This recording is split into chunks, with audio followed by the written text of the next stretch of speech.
ప్రోటీన్లను తీసుకోవడం వల్ల మన శరీరంలో అనేక క్రియలు సక్రమంగా నిర్వర్తించబడతాయి.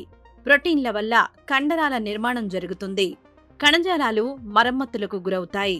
కానీ ఈ ప్రోటీన్స్ ఎక్కువగా తీసుకోవడం వల్ల నష్టం కూడా ఉంది. సగటున ఒక మనిషి తన శరీర బరువులో ప్రతి కేజీకి 0.75 గ్రాములు లేదా 1 గ్రామ్ ప్రోటీన్ తీసుకుంటే సరిపోతుంది. అంతకంటే ఎక్కువ ప్రోటీన్ తీసుకోవడం శరీరానికి మంచిది కాదని వైద్యుల సూచన.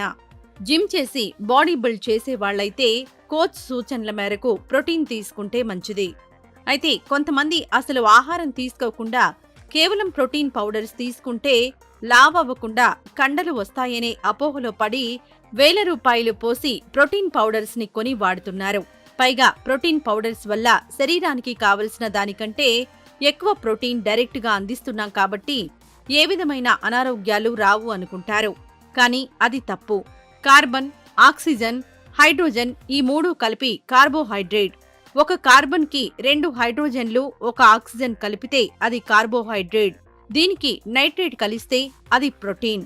ఇది మన శరీర బరువుకి ఎంత అవసరమో అంతే తీసుకోవాలి. దానికి మించి తీసుకోవడం వల్ల లేదా కేవలం ప్రోటీన్స్ తీసుకోవడం వల్ల ఆ ప్రోటీన్ మీ శరీరంలోకి వెళ్లి 2 ముక్కలుగా విడగొట్టబడుతుంది.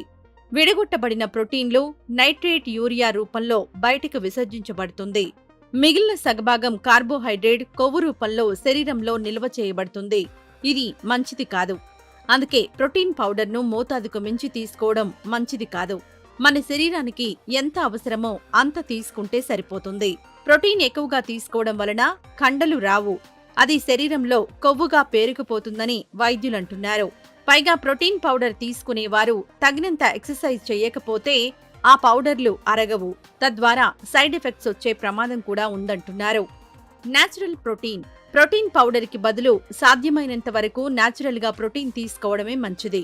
అంటే చికెన్, మటన్, చేపలు, రొయ్యలు, ఇతర సముద్రపు ఆహారం, పప్పు దినుసులు, బాదం పప్పు, పిస్తా, వాల్నట్స్, జీడిపప్పు, పాలు, పాల ఉత్పత్తులు, కోడిగుడ్లు, శనగలు, పచ్చి బఠానీలు, పెసలు తదితర ఆహారం రోజూ తీసుకోగలిగితే మంచి ప్రోటీన్లు మన శరీరానికి లభిస్తాయి.